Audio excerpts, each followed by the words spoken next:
and it showed a woman lying in bed and the covers lifted off her and she rose into the room and the walls dissolved and she emerged into these beautiful swirling colors and fantastic other realm. And the voice said, if you ever have dreams that you're flying, you're not alone.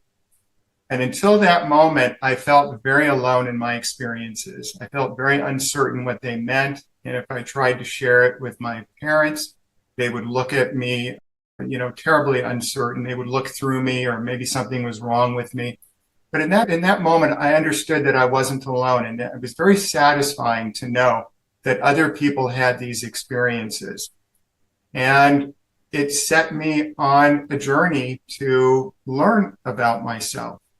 And I understood as well there was a tremendous amount of, conformity to the world that really took my attention away from that. And it took me time to be able to explore those experiences.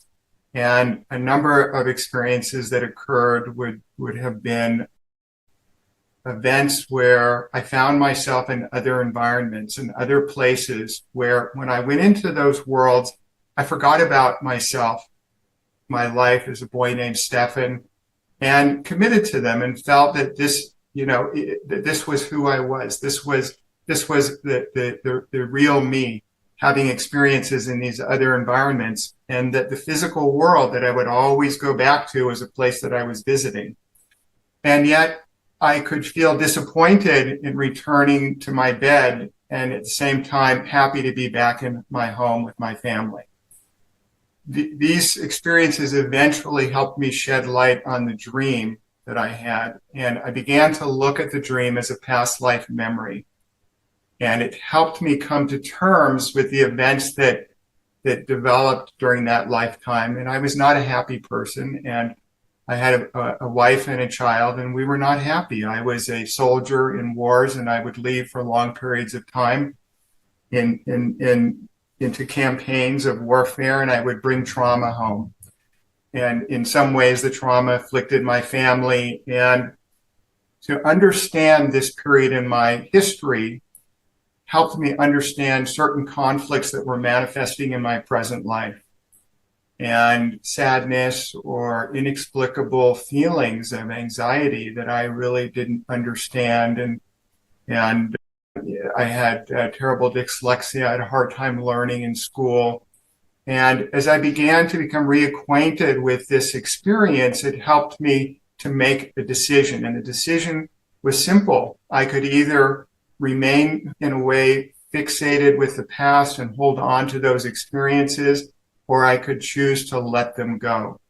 And when I made that conscious choice, I was presented with it as an option from what I call my higher self.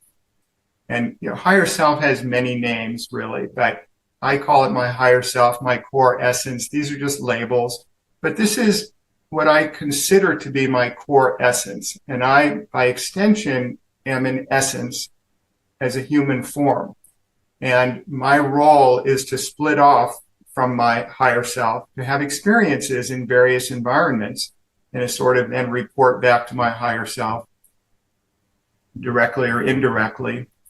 And again, I'm giving this a very human concept, but it really is nothing to do with being human, except that I am human now. And so I'm working to interpret these experiences from this point of view, from who I am in this location, in this time and space, with all of the available awareness to me. And the accounting of my experiences has helped me learn to tune into that part of myself that I call my essence.